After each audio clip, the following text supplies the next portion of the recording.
সাধু সাধুতম পরিজন সহিত কৃষ্ণ চৈতন্য দেবম শ্রী রাধা কৃষ্ণ প্রদান সহগণ ললিতা শ্রী বিশাখারি দাংশ হে কৃষ্ণ করুণা সিন্ধু দীনবন্ধু জগৎপথে রূপেশ্বর ভূষাকান্ত রাধাকান্ত নমস্তুতে তপ্ত কাঞ্চন গৌরাঙ্গী রাধে বৃন্দাবনেশ্বরী বৃষভানুষী প্রণমামি ওম বৃন্দায় তুলসী দেব যশোমসজ্জ কৃষ্ণ মূর্তিমতে দেবী সত্যবতী নমো নমঃ লীলাচলে নিবাসে নিত্যাই পরমাত্মনে বলভদ্র সুভদ্র বাং জগন্নাথে শ্রী রূপ সনাতন ভক্ত রঘুনাথ শ্রী জীব গোপাল ভট্ট দাস রঘুনাথ এই সাই করি চরণ বন্দন যাহা হইতে বিঘ্ন না সুকৃষ্ট পুরন বাঞ্ছা কল্পদের কৃপাশ পতিতানাং পাবনভ্যো বৈষ্ণবে আমরা সবাই একটা হাত তুলি দুই হাত জয় শ্রী কৃষ্ণ চৈতন্য প্রভু নিত্যানন্দ হরে কৃষ্ণ কৃষ্ণ হরে রাম রাম রাম হরে ওম নমো ভগবতে বাসুদেবায় ওম নমো ভগবতে বাসুদেবায় ওম নমো ভগবতে বাসুদেবায়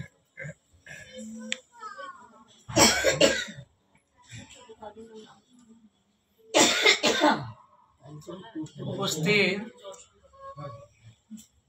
সকল গৌর ভক্তবৃন্দ, এখানে ব্যাসা শুনে বসার যোগ্যতা আমার মোটেও নেই, তবে যে বিশ্বজিৎ বাবু আমার ভাগিনা হয়, বিশ্বজিৎ বাবু আজকে যে সংকল্পটা করেছে এক বৃহৎ একটা সংকল্প। কদাচিৎ হয় আজকাল সমাজে, পরিবারে, রাষ্ট্রে যদি আমরা দেখি মূল উদ্দেশ্যটা কি, যে উদ্দেশ্যটা সংকল্প করে আজকে বিশ্বজিৎ এবং তার ছোট ভাই আজকে প্রবাসী, সিঙ্গাপুর প্রবাসী রতন, তার যে মাতৃদেবীর অসুস্থতাকে আরোগ্য লাভ করার জন্য ভগবানের শ্রী রাধা মাধবের চরণ কমলে নিবেদন পূর্বক আপনাদের বৈষ্ণব সঙ্গ, আপনাদের বৈষ্ণব উপস্থিতি, এখানে হরিভাস করে হরিসঙ্গে এক সংমিশ্রণ হয়ে আমাদের যে সংকল্প তিনি করেছেন, সেই সংকল্প যাতে গুরু গৌরাঙ্গের কৃপায়, রাধা মাধবের কৃপায়, তার মাতৃদেবীর শীঘ্রই আরোগ্য লাভ করে ভজনশীলের মধ্যে যাতে আরো অনুরক্ত জ্ঞাপন করে, সে আশা প্রত্যাশা জ্ঞাপন করে আজকে এখানে একটু ভাগবতীয় আস্বাদন করার অনুকল্প মাত্র।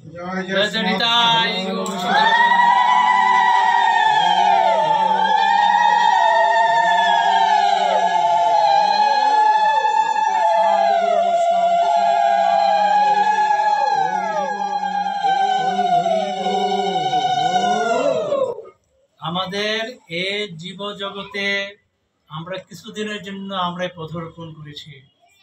মায়ার জগৎ, মায়ার ভালোবাসায় আমাদেরকে আজকে আচ্ছন্ন করে ফেলেছে। এ জগৎ সংসারের জন্য কিছুদিনের জন্য যে আমরা আসি, আসার যে মূল উদ্দেশ্যটা কি, আমাদের মূল উদ্দেশ্যটা একমাত্র কৃষ্ণ প্রাপ্তি। আমরা হলাম আত্মা, জীবাত্মা, আর ভগবান হলেন পরমাত্মা। অর্থাৎ জীবাত্মার মূল উদ্দেশ্যটা হলো পরমাত্মার সাথে বিলীন হওয়া। আর সেটার জন্য আমাদের কি প্রয়োজন? একমাত্র সদ্গুরুর কৃপার মাধ্যমে, আপনাদের মতো শুদ্ধ বৈষ্ণবের চরণধ্বনির মাধ্যমে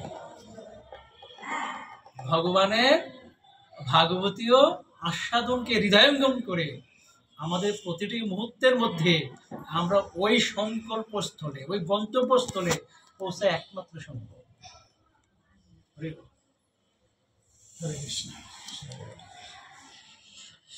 চৈতন্য ভাগবতে বলা আছে, বিশ্ব ব্রহ্ম জুড়িতে কোনো ভাগ্যবান জীব গুরু কৃষ্ণের প্রসাদে পায় ভক্তিলতার বীজ। আজকের এখানে যে বৈষ্ণব সঙ্গ শাস্ত্রে বলে সাধু সঙ্গ সর্বশাস্ত্রে কয়। নবমাত্র সাধু সঙ্গ সর্বশিক্ষা। সাধারণ ভাষায় এটাকে অনুধাবন করা যাবে না, সেটার জন্য প্রয়োজন আমাদের সদগুরুর কৃপার মাধ্যমে।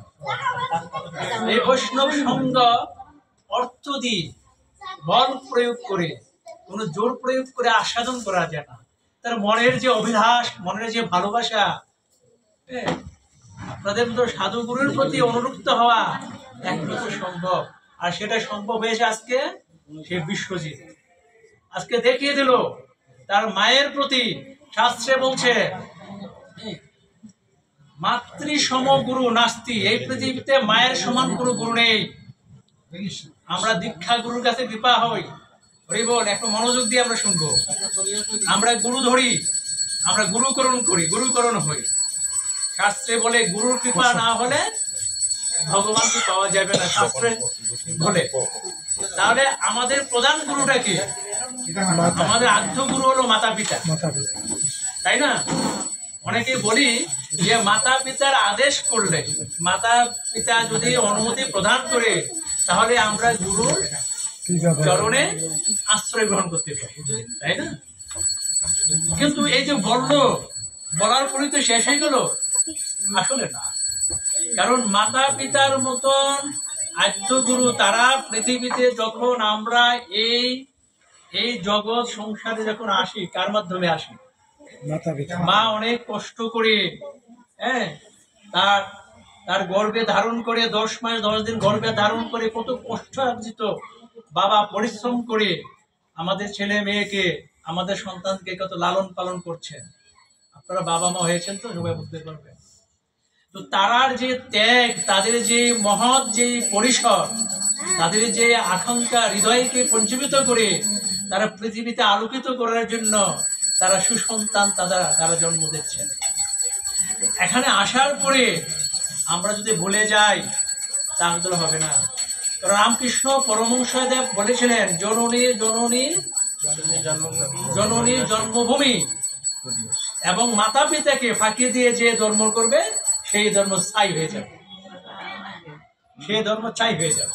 দেখুন, মাতা পিতাকে আমরা শাস্ত্রে, আমাদের ভাগবতে, আমাদের সংঘে, বৈষ্ণব সংঘের মধ্যে কত উপরে স্থান রেখেছে।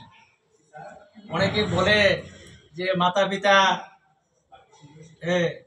যে প্রসাদী না, মাতা পিতা সেই ভগবত যাজন করেন না, তাকে আশ্রয় করা যাবে না। কোথায় পেয়েছেন, কোন শাস্ত্রে পেয়েছেন সেটা জানি না।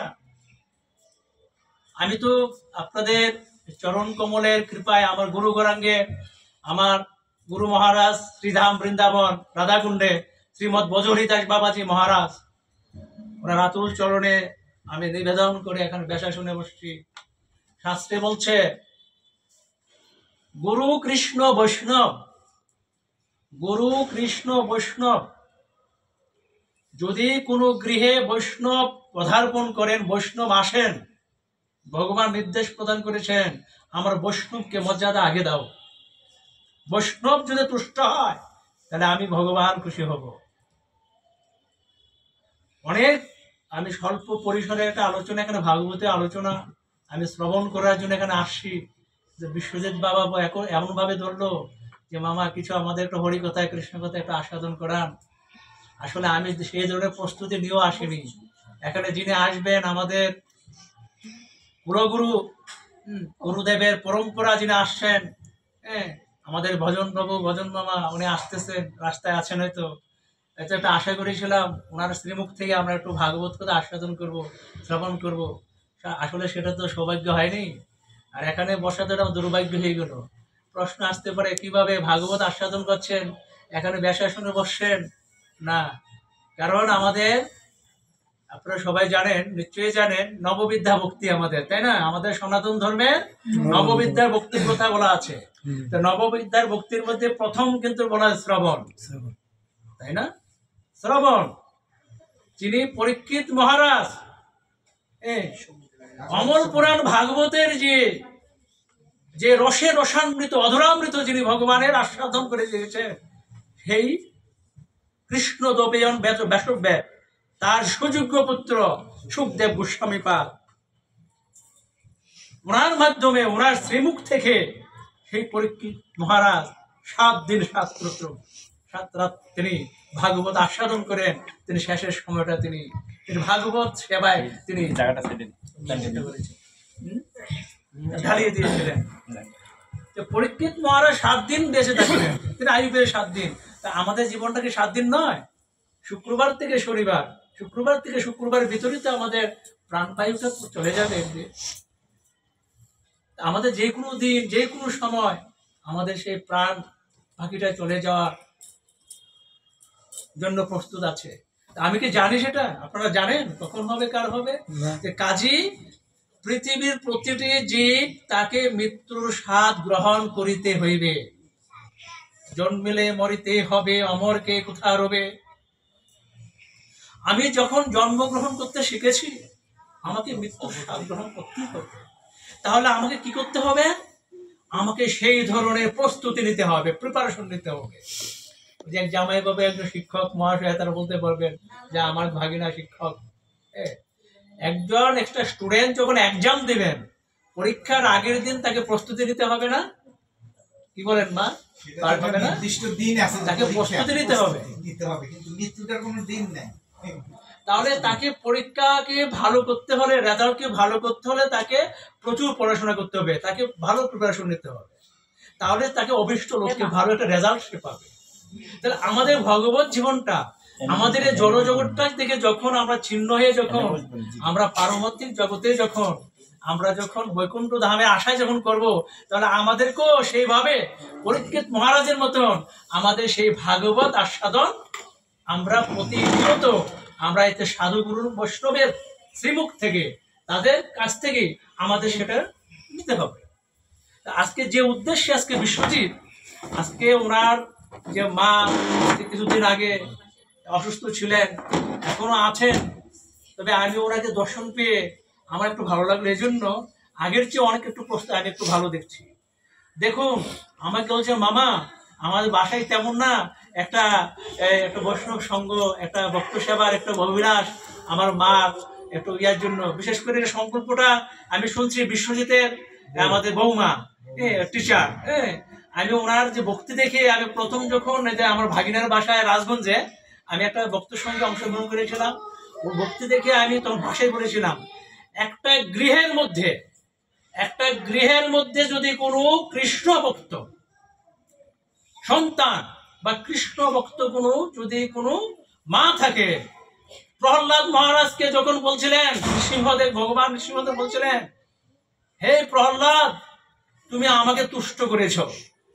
যখন নৃসিংহদেব যখন সারা পৃথিবীকে ভুলুণ্ঠিত করার চেষ্টা করেছিল হিরণ্যকশিপুকে বধ করার জন্য, তো একটাই বলছিল, সেই ভগবান নৃসিংহ রূপধারীকে একমাত্র দমন করার জন্য তার ভক্তি প্রয়োজন।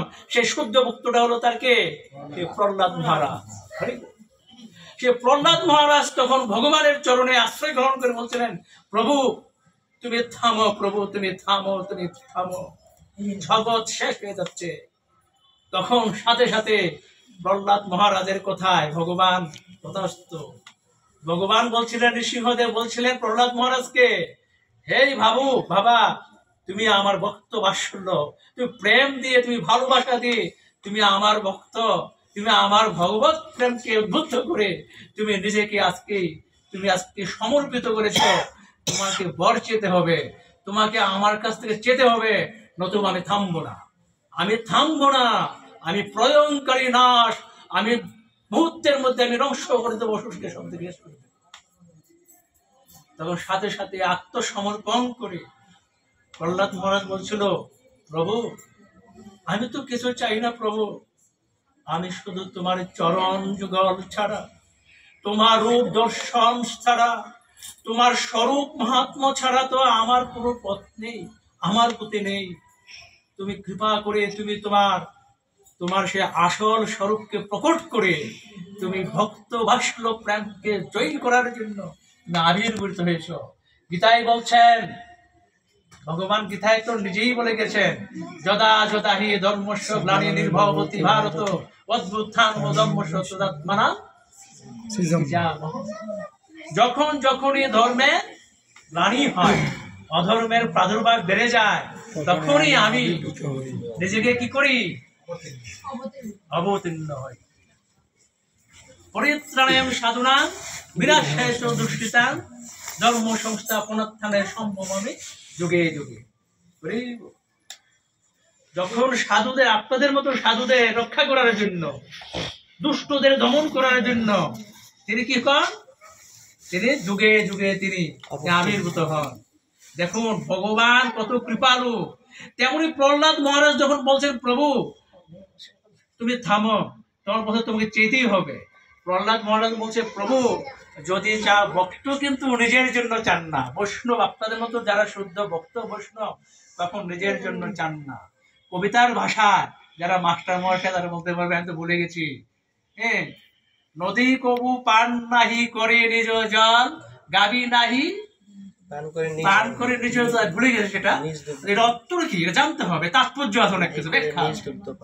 অর্থাৎ কখনো নদীর জল কখনো পান করেন না, গাবি কখনো নিজের দুধ পান করেন না। তেমন স্বর্ণ মোহিত করেন নিজের জন্য। কার জন্য? সকল কিছু আমাদের জগতের জন্য, আমাদের ভোগের জন্য, আমাদের শান্তির জন্য, আমাদের কল্যাণের জন্য, আমাদের মঙ্গলের জন্য এইগুলো সৃষ্টি হয়েছে। তেমনি সাধু সজ্জন যারা মহাত্মা, আপনাদের মতো শুদ্ধ ভক্ত, তারা কি চান? তারা পরের হিতের জন্য, পরের কল্যাণের জন্য, পরকে ভালোবাসার জন্য তারা জগতে আসেন। জগতে আসেন। নিজের চাহিদা, নিজের ভোগ বাসনা বিলাসিতা সাধুদের কখনো নাই। তেমনি প্রহ্লাদ মহারাজ এমনই সাধু ছিলেন, তিনি বলছেন প্রভু যদি দিতে দাও তাহলে দাও, কারণ আমি জানি আমার সংসার, আমার গোষ্ঠী, আমার বংশ তারা কি অসুর বংশ, তারা সবাই তো অসুর, তাদের কোনো গতি নেই, তাদের কোনো মুক্তি নেই। প্রভু তুমি, আমার যদি কোনো পূর্ণ থাকে, আমার যদি কোনো আমার ব্যালেন্স থাকে, যদি কোনো খাতার যদি ব্যালেন্স থাকে, যদি ভালো কাজে ভজনে, তাহলে সেটা তোমার চরণে আমি দিয়ে দিলাম প্রভু। তাদেরকে তুমি মুখ্য লাভ করে তাদেরকে মুক্তি দাও প্রভু, তাদের মুক্তি দাও প্রভু। তাদের মুক্তি হবে না, আমি জানি। আমার বাবা অসুর বংশের জন্ম হিরণ্যকশিপু, তাই না? আমার বংশ আজকে উদ্ধার হবে না, কিন্তু আমার যদি কোনো ভজন থাকে প্রভু, আমি তোমার চরণ যুগল আমি নিবেদন করছি, তুমি তাদেরকে মুক্তি করে দাও। তাহলে দেখুন একজন কৃষ্ণ ভক্তের কত পাওয়ার, কত শক্তি। এটা হলো আমাদের সনাতন ধর্ম। আমাদের সনাতন ধর্ম একটা সায়েন্স। আমরা কখনো বাড়াবাড়ি বিশ্বাস করি না, কারো মতেরকে আঘাত দিই না। আমাদের বিভিন্ন মত থাকতেই পারে। রামকৃষ্ণ পরমহংস বলে গেছেন যত মত তত পথ। যে মত যে পথে থাকুক না কেন, কিন্তু আমাদের উদ্দেশ্য থাকবে একটাই, আমরা কি হতে হবে? আমরা ভগবত ধাম প্রাপ্তির জন্য, আমরা গুরু কৃষ্ণের প্রসাদকে আস্বাদন করার জন্য, আমরা যেভাবেই থাকি না কেন, কেউ সংসার করি, কেউ চাকরি করি, কেউ ব্যবসা করি, কিন্তু উদ্দেশ্য থাকতে একটি, এই জগৎময় সংসারটা হলো কৃষ্ণের সংসার। সন্ন্যাস জীবন, সন্ন্যাস, কলিযুগে কোনো সন্ন্যাস নেই। তাহলে বলতে পারে না আমার গৌর সুন্দর শ্রীমন মহাপ্রভু কেন সন্ন্যাস হলেন? সন্ন্যাস শুধু বনে গিয়ে, নির্জনে গিয়ে আপনি একাকী জীবন যাপন করছেন, ভগবানের যাজন ভজন করছেন, তাই সন্ন্যাস হলো না। সন্ন্যাসটা করতে হবে আমার হৃদয়ে দিয়ে। আমি গৃহে করে যদি নিষ্কাম কর্ম করে, নিষ্কণ্টক ভাবে যদি ভগবানের সেবায় পূজায় যদি আত্মসমর্পণ করি, আমি সংসার পরিচালনা করি সৎভাবে, সৎ চিন্তা করি, হ্যাঁ, এটা হলো বড় সন্ন্যাস। এটাই কলিযুগের বড় সন্ন্যাস বলা। দেখুন আমার শাস্ত্রে এবার এগুলো কথা নেই। তাহলে আমাদের প্রতিটি জীবকে যেহেতু মৃত্যুর স্বাদ গ্রহণ করতে হবে, তাহলে আমাদের সেই ধরনের প্রস্তুতি নিতে হবে অ্যাজ এ স্টুডেন্ট, একজন টিচারের মতো, একটা স্টুডেন্ট ছাত্রের মতো। তাহলে আজকে কেন বললাম, বিশ্বজিৎ যখন বললেন মামা আমার মায়ের সেবার জন্য, আমার মায়ের শারীরিক সুস্থতা কামনার জন্য আমি একটা ভক্ত সঙ্গ, বৈষ্ণব সঙ্গ, দেখুন এমন ধরনের সন্তান প্রতি ঘরে ঘরে গৃহে গৃহে আজকে হওয়ার দরকার। জয় জয় নিতাই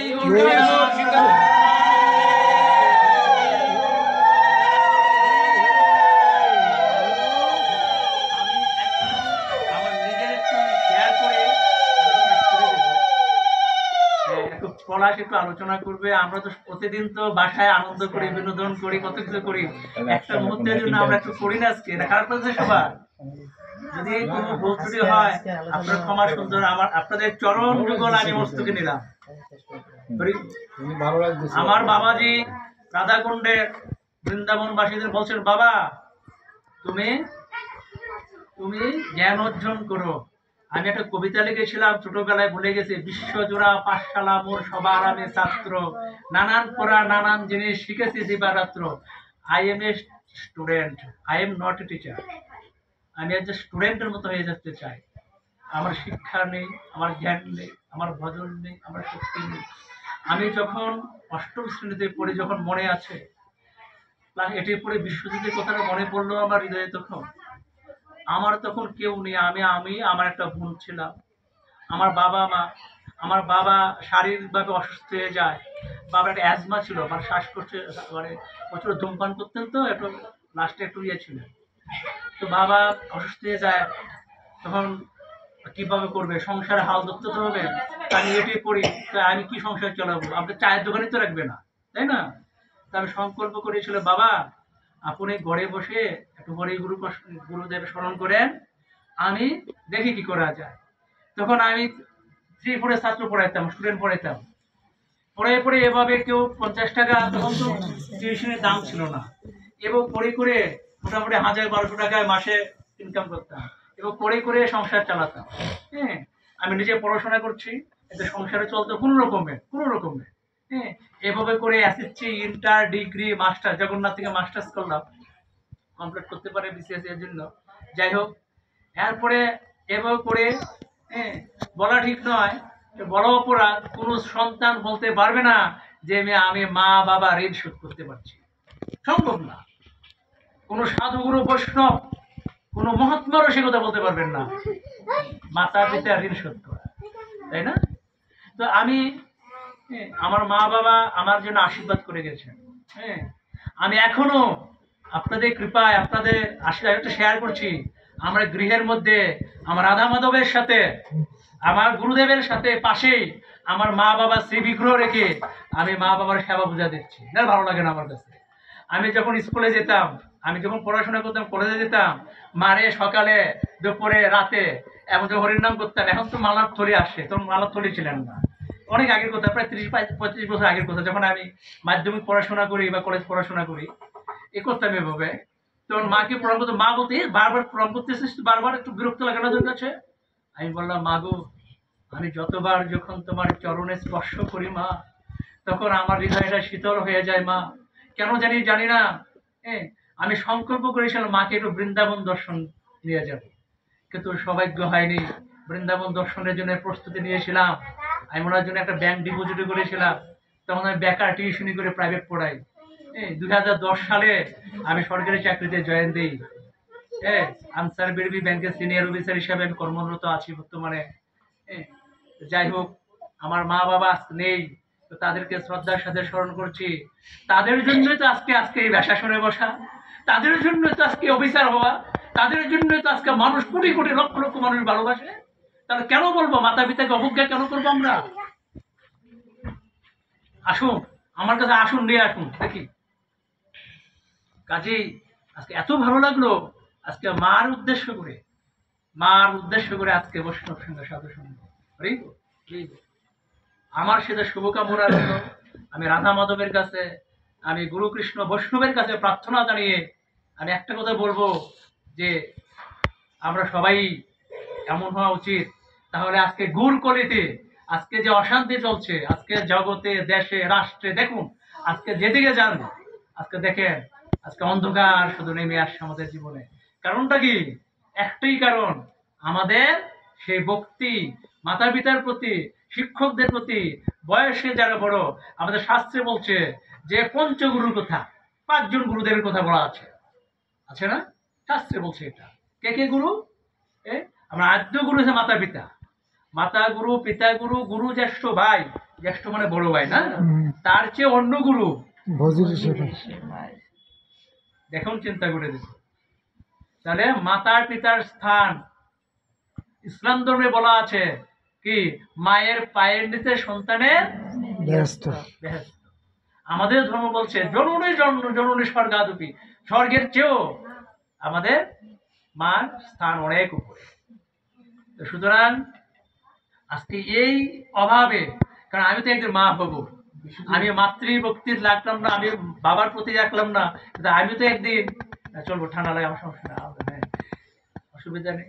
তা আমি তো একদিন মা হব, আমি একদিন শাশুড়ি হব, আমি একদিন বাবা হব না? তা আমার জন্য কিন্তু সেটি যখন ভগবানকে যখন বধ করেছিলেন, ভগবান যখন কংসকে বধ করেছিলেন, কংসের কিন্তু আগে দৈববাণী হয়েছিল যে তোমার ভাগিনা তোমার কে বধের কারণ হবে।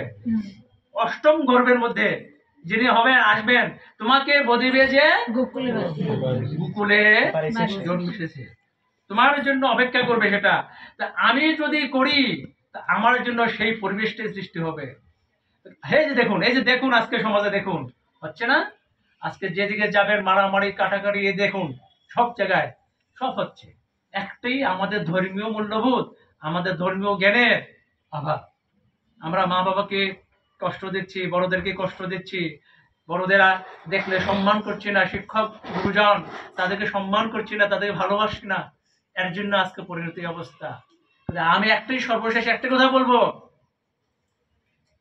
মেঘ দেখে কেউ করিসনি ভয়, আড়ালে তার সূর্য হাসে, বাঙ্গা শরীর বাঙ্গা দেহ এমনিতেই ফিরে আসে। এখনো সময় আছে, এখনো হয়তো আমাদের জন্য 2-4 জন লোক ভগবানের মাধ্যমে আছেন, প্রহ্লাদ মহারাজের মতো, ধ্রুব মহারাজের মতো জগৎকে আলোকিত করার জন্য তিনি আলোক ভর্তিকা নিয়ে তিনি আসছেন, তিনি আসবেন, তিনি ছিলেন। আমাদের সনাতন ধর্ম সেটাই বলে, পরকে ভালোবাসো, কাউকে অবজ্ঞা করো না, তাই না? গীতার 18তম অধ্যায় 65 নম্বর শ্লোকে কি বলা আছে?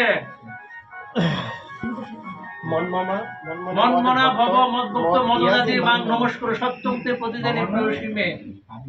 আমার ভক্ত হও, আমার প্রতি মন নিবিষ্ট করে আমার পূজা পরায়ণ হও, আমাকে নমস্কার করো, তুমি আমাকে পাবে। তাই গুরু প্রেমানন্দে হরি হরি।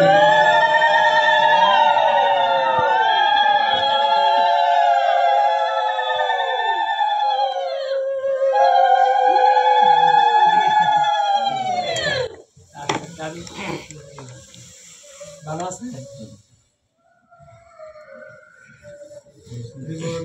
এখন যিনি আমাদের মাঝে যিনি উপস্থিত হয়েছেন, আমি পূর্ব বলেছিলাম যে আমাদের পুরো বংশের পরম্পরা গুরুদেবের বংশানুগতাংশ আমাদের সেই আমাদের ভজন গুরু মহারাজ তিনি উপস্থিত হয়েছেন। আমাদের ভক্ত সংঘটাকে, সাধু সংঘটাকে আরো একটু পরিবেষ্টি সাধনের জন্য আমাদের সক্ষম পেয়েছে বিশাল। যাই হোক, তো বিশেষ করে আমিও যে লাস্ট কথা বলেছিলাম, আমার মন মনা ভব মদ ভক্ত মদজাতি মাং নমস্কার সত্যম তে প্রতিজানি প্রিয়সী মে। আমার মন নিবিষ্ট করো, আমার ভক্ত হও, আমার পূজা পরায়ণ হও, আমাকে নমস্কার করো, কেননা তুমি আমার একান্ত ভক্ত প্রিয়। এরপরে টুকটাই কি বলছে? সর্বধর্মান পরিত্যাজ্য মামেকং শরণং ভজ অহং তাং সর্বপাপিষ্ঠং মুক্তিষ্যামি মা। সকল মত সকল ধর্ম সবকিছু পরিত্যাগ করে একমাত্র আমার শরণ। দেখুন ভগবান কত সুন্দর সহজ সরল ভাষা। তা আমরা কেন বিভিন্ন ভাবে আমাদের এত কঠিনের দরকার নাই। কলিযুগে বলা আছে যাগ যজ্ঞ তপস্যা কোনটার প্রয়োজন নেই, একমাত্র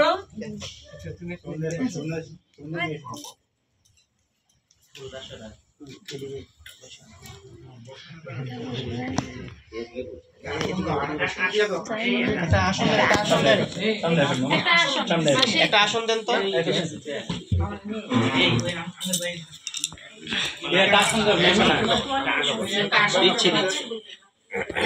নারদীয় ইয়াতে বলা আছে হরের নামই কেবল কলো নাস্তিক গতির নাথা। মানে কলিযুগে আমাদের হরির নাম ছাড়া কোনো গতি নাই। একমাত্র হরির নামই আমাদের কলিযুগে একমাত্র যুগ ধর্ম, তাই না? তাহলে আমাদের যে নববৃন্দাবন, আমরা বৃন্দাবন রচনা করে, আমরা বৃন্দাবন নাম শুনে উত্তরপ্রদেশ মথুরা, তাই না? কিন্তু এখানে বৃন্দাবন যেখানে সাধুগুরুর যেখানে উপস্থিত থাকে। যেখানে হরির নাম সংকীর্তন হয় সেখানে গোলক বৃন্দাবন হয়ে যায়। দেখুন, যেখানে ভাগবত কথা শ্রবণ হবে, যেখানে হরির নাম হবে, যেখানে সাধুগুরুর উপস্থিতি হবে, সেখানে বৃন্দাবন শাস্ত্রে বলে। তাহলে আমাদের একমাত্র কলিযুগের একমাত্র যুগ ধর্ম হচ্ছে কি? একমাত্র হরির নাম। হরে কৃষ্ণ হরে কৃষ্ণ কৃষ্ণ কৃষ্ণ হরে হরে, হরে রাম রাম রাম হরে হরে। একমাত্র হরির নামই ভব রোগের মহা ঔষধ। আমি কিছুদিন একটা প্রবচনের পাঠে আলোচনা করেছিলাম, আমাদের ভবরোগের যে আমরা আক্রান্ত হয়েছি একমাত্র মহা ঔষধ হচ্ছে একমাত্র হরির নাম। আমরা হরির নাম করতে কোনো স্থান কাল ধর্ম বর্ণ কিছু লাগে না। আমরা যেই কোনো জায়গায় যেই কোনো, আমি অবশ্যই হরির নাম করছি বসে বসে। আমার মুসলমান ভাই অনেকে বলে যে মুসলমানরা উগ্র জাতি এটা সেটা, কই আমি তো দেখি না, একটু অনেক ভালোবাসে, লম্বা করে তিলক দিয়ে যায়। আমার হিন্দু ভাইয়েরা মনে কিছু নেন না, সমালোচনা করছে, এটা তো দাদা মুসলমান দাদা বলছে দণ্ডবোধ দাদা, দাদা আদাব দাদা। হ্যাঁ, খারাপ থাকতেই পারে, সব দুর্নীতি খারাপ থাকবে, আমাদের মধ্যে আছে না? শুধু সন্ত্রাসের খারাপের কাছে কোনো ধর্ম নেই, তার মাথা পিতাও তার সেফ না। তার মধ্যেই তাকে ভালোবাসতে হবে, ভালোবেসে বুঝিয়ে তাকে তৈরি করতে হবে। কারণ মহাপ্রভু শ্রীমন মহাপ্রভু বলছেন নিজের আচুরি ধর্ম পরকে শেখাও, জীবকে শেখাও। আমি আচরণ যদি সঠিকভাবে করি, আমার শুদ্ধ সাত্বিক যদি গুরুদেবের আজ্ঞা অনুযায়ী, মাতা পিতার আজ্ঞা আদেশ অনুযায়ী আমি ধর্ম যাপন করি, তাহলে আপনার ভয়ের কোনো কারণ নেই। আপনি যেখানেই যান না কেন হৃদয়ে গুরুর নাম স্মরণ করে, হরির নাম স্মরণ করে আপনি ওই জায়গাটাও আপনি জয় করতে পারবেন। আমি ক্ষুদ্র জ্ঞানের আরোগ্যটা আমি সক্ষম করতে সক্ষম হয়েছি। কাজেই আমি সর্বশেষ একটি কথা বলবো, আমরা বেশি করে আমরা যতবার হরির নাম করি, জপ করি, আপনি দেখবেন হৃদয়ের মনটাকে আরো আরো আপনাকে আত্মসমর্পণ ভগবানের কাছে। কারণ ভালোবাসা, ভক্তের প্রেমকে গুরু গৌরাঙ্গের কাছে যতক্ষণ না পর্যন্ত আমি সমর্পণ না করতে পারবো, ততক্ষণ পর্যন্ত আমার হৃদয়ের কলুষিতটাকে আমার আলোকিত করা যাবে না। গুরুদেবের শব্দ গুরু, শাস্ত্রে বলে গু শব্দের অর্থ কি, রু শব্দের অর্থ কি, এটা বিশ্লেষণে, এটা ব্যাকরণে বলে গু শব্দের অর্থ অন্ধকার, আর রু শব্দের অর্থ আলোকিত করা। অর্থাৎ মানে অন্ধকার থেকে আলোকিত করার জন্য, আমাকে আলোর পথে অনুসরণ করার জন্য তাকে গুরুদেব। তো সুতরাং গুরু কৃষ্ণে, আমি আগে বলছি, ব্রহ্মজনিতে কোনো ভাগ্যবান জীব গুরু কৃষ্ণের প্রসাদে পায় ভক্তিরতার বীজ। তা আমরা সবাই বেশি করে আমরা হরির নাম করি, আমরা সাধু সঙ্গ করি, আমরা ভক্ত সঙ্গ করি। তাহলে সাধু যদি সন্তুষ্ট হয়, বৈষ্ণব যদি সন্তুষ্ট হয়, গুরুদেব যদি কৃপা হয়, তাহলে আমার ভগবান কৃপা হয়ে যাবে। শুদ্ধ গুরু, সদগুরুর কৃপার মাধ্যমে গুরুদেবের আজ্ঞা অনুযায়ী যদি আপনার গুরুদেব আপনাকে সন্তানকে ভালোবাসে, আপনার ভজনের প্রয়োজন নেই। শাস্ত্রে বলছে, ভাগবত কিশোর গোস্বামীর মাধ্যমে নবদ্বীপ থেকে আমি কিছুদিন আগে শুনেছিলাম যে গুরুদেব তার সন্তানকে ভালোবাসেন, হৃদয় দিয়ে ভালোবাসেন। আমি লাস্টের কথা বলবো, এখানে স্টুডেন্ট আছে 50 জন, আমি শিক্ষক, আমি লেকচার দিচ্ছি। তা আমার কাছে সবাই তো সমান না। যদি একজনকে ভালো নজরে দেখি, আরেকজনের খারাপ নজরে দেখি, তাহলে তো আমি গুরুদেব হলাম না বা আমি শিক্ষক হলাম না। তবে হ্যাঁ, প্রশ্ন আসতে পারে, এখানে যে প্রথম দ্বিতীয় তৃতীয় ফার্স্ট সেকেন্ড থার্ড, তার প্রতি একটা আলাদা নজর চলে যাবে না বাবা? কেন চলে যাবে? সে তার ভজন দিয়ে, তার মেধা দিয়ে, তার যোগ্যতা দিয়ে সে আমাকে ভালোবাসতে সক্ষম হয়েছে, তার জন্য তাকে ভালোবাসে। তো তেমনই ভগবান কিন্তু সবাইকে ভালোবাসেন, ঠিক বটে, কিন্তু আপনাদের মতো শুদ্ধ ভক্ত যারা বৈষ্ণব, ভগবানের প্রিয়, কিন্তু যারা কিছু কৃষ্ণের যে আলোকিত তুলসী মহারাজ করেছিলেন, তেমনি তুলসী মহারাজকে কৃপা যদি হয়, গৌরের নিতাই কৃপা না হলে আমার গৌর কৃপা হবে না, আর নিতাই গৌরের কৃপা না হলে ব্রজে ভগবানের রাধা মাধবের কৃপা হবে না। হরি বল। যাই হোক, সর্বশেষ আপনাদের সাধুগুরু বৈষ্ণবের চরণ কমলে নিবেদন করে আমি আবার সর্বশেষ একটা কথাই বলবো, বিশ্বজিৎ এবং রতন, বিশ্বজিতের বৌমা, রতনের বৌমা, এখানে যারা আছেন তাদের পরিবারের এবং সন্তান এবং পরিবারের সদস্যের সকলের যে মাঙ্গলিক যে উদ্দেশ্যটার জন্য আজকে যে হরিসঙ্গ বৈষ্ণব সঙ্গ যিনি তার করেছিলেন, সেটা উত্তর আরো সামনে তাদের ভজন শক্তি ভগবান এবং গুরুদেবের মাধ্যমে তারা ভগবানের প্রতি তার মাতৃভক্তির মধ্যে মাতা পিতার প্রতি যে তার যে অকুণ্ঠ ভালোবাসা ভক্তিটা আরো একটু প্রগাঢ় চিত্তে প্রসার হোক, সেই প্রার্থনা আমার রাধা মাধব গুরু গৌরাঙ্গের কাছে প্রার্থনা করে এখানে আমি ভাগবতীয় কথা বিশ্রাম রাখলাম। জয় জয় নিতাই গৌর সীতানাথ।